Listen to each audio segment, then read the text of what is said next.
नमस्कार नमस्कार दोस्तों। दोस्तों। शिखा, कभी सोचा है कि हमारे जीवन में बहुत सारे टाइम हम घबराए रहते हैं, छोटी छोटी चीज़ों से हम विचलित हो जाते हैं और हम भागते रहते हैं, फिर भी हमको शांति नहीं मिलती है। हमारे पास यश, पैसा सब कुछ है, लेकिन फिर भी मन शांत नहीं है। सुषमा, उपनिषद यही बताता है कि जीवन एक यात्रा है और अच्छा। ये यात्रा जो है वो गंगा की तरह है। गंगा की तरह मतलब बताओ। गंगा की तरफ मतलब है कि जैसे गंगा का उद्यम होता है वैसे ही हमारा जन्म होता है। बचपन से हम एक निर्मल धारा की तरह सिर्फ बहते रहते हैं और इसमें एक दिन हमें संगम हो जाना है। और अच्छा, वो मतलब आप ऐसा कहना चाहती हैं कि बचपन जैसे मतलब धारा जैसे गंगा जी की प्रवाह होती एकदम स्लो चलती है, धीरे धीरे करके आगे बढ़ती है, तो बचपन भी। बचपन वही निर्मल धारा है। अब आप युवावस्था देख लेंगे तो वो एक तेज प्रवाह है।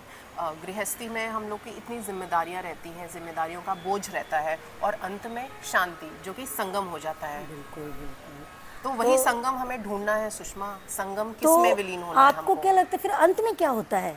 अंत में जैसे वही मैंने बताया, संगम जैसे गंगा समुद्र में मिल जाती है वैसे ही आत्मा जो है ब्रह्म लोक में, ब्रह्म में अपने आप को विलीन कर देता है। तो हमें ये सोचना है कि हमें भगवत प्राप्ति करनी है कि नहीं। अगर भगवत प्राप्ति करनी है तो हमें वही शांति मन से हमें संगम करना पड़ेगा। मतलब आप ये कहना चाहती हैं कि जीवन में पैसा ही सब कुछ नहीं है? नहीं, शरीर तो कुछ भी नहीं है। शरीर तो सिर्फ एक मोह माया है।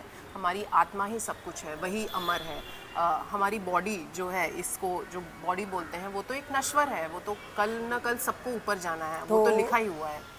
तो मतलब शरीर का कोई महत्व नहीं है? शरीर का महत्व सिर्फ कर्म करने से है। वो भी कर्म जो है आपकी आत्मा डिसाइड करती है एक्शंस का, कि आपकी आत्मा क्या कर रही है, जो कि हम लोग कर्म करते हैं। बॉडी सिर्फ एक तरीका है वो सब कर्म करने का। आत्मा अपने आप से कोई कर्म नहीं कर सकती, इसीलिए भगवान ने हमें ये बॉडी दी है कि हम उसका यूज़ करके हम कर्म कर तो सकें। क्या आप कहती हैं कि जो उपनिषद है वो ये बताता है कि आत्मा अमर है, आत्मा अमर है।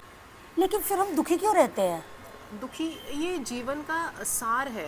इसमें जो भी हमारे सामने सुख दुख जो भी आता है, ये तो आपका मन है जो दुखी होता है। अगर आप उस दुख परिस्थिति में भी अगर आप अपने मन को इतना प्रबल बनाएं कि उसमें भी वो सुखी रहे। कृष्ण भगवान ने भी तो यही कहा है कि अपने मन को आप इन सब चीज़ों से हटाइए, इसको फ्रीडम दीजिए। जैसे कहा जाता है कि मन को अपना अपना फ्री कर दीजिए इन सब अच्छा, चीज़ों जैसे से। कि आप कहना चाहती हैं, मतलब इसको मैं ऐसे समझूं कि जो हम सुख बाहर ढूंढ रहे हैं बाहरी दुनिया में, जबकि वो सुख तो है ही नहीं। सुख नहीं है वो। आप सुख जो है, असली सुख जो है वो आप भी देखेंगे कि वो आपके अंदर से मिलती है। जब आप शांति में विलीन होते हैं तब आप ये देखेंगे कि ये सब जो मोह माया रिश्ते नाते हैं। तो जैसा कि आपने बताया शरीर, मन, आत्मा, तो फिर कर्म।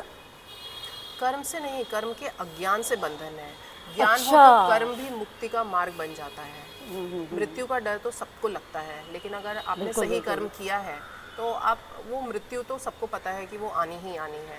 और उसके बाद आपने अगर अच्छे कर्म किए हैं, पुण्य कर्म किए हैं, तो आपको डर नहीं लगता, भय नहीं लगता मृत्यु से, क्योंकि मृत्यु अमर है। इसको मृत्यु लोक कहा जाता है। यहाँ पे जो आया है उसको तो जाना ही है। अच्छा, भगवान भी आए थे, देखिए राधा रानी आई 100 वर्ष के बाद, वो मृत्यु लोक। कृष्ण भगवान आए, सब तो आए हैं यहाँ पे। और परिवर्तन है एक तरीके का, बिल्कुल सही बात बताया आपने। परिवर्तन है ये एक तरीके का। कृष्ण भगवान यही कहते हैं कि अपना कर्म करते रहिए, अच्छे कर्म करते रहिए। आपका जो पूर्व का प्रारब्ध है पिछले जन्म का, वो तो आपके जीवन में होना ही होना अच्छा, है। ये जो जैसे कि आपने अभी बताया ना, तो मतलब मेरे मन को भी काफ़ी अच्छा लगा। और मैं कुछ अभी बहुत ही रिसेंटली ऐसा घटा भी है जिससे थोड़ा सा रिलेट कर पा रही हूँ। जैसे वेदांता ग्रुप के जो मालिक है, उनके बेटे का स्वर्गवास हो गया, काफ़ी दुखद घटना थी। इतना पैसा, ऐश्वर्य, धन संपत्ति सब कुछ था उनके पास, पर आज उनके मन को सुकून नहीं है।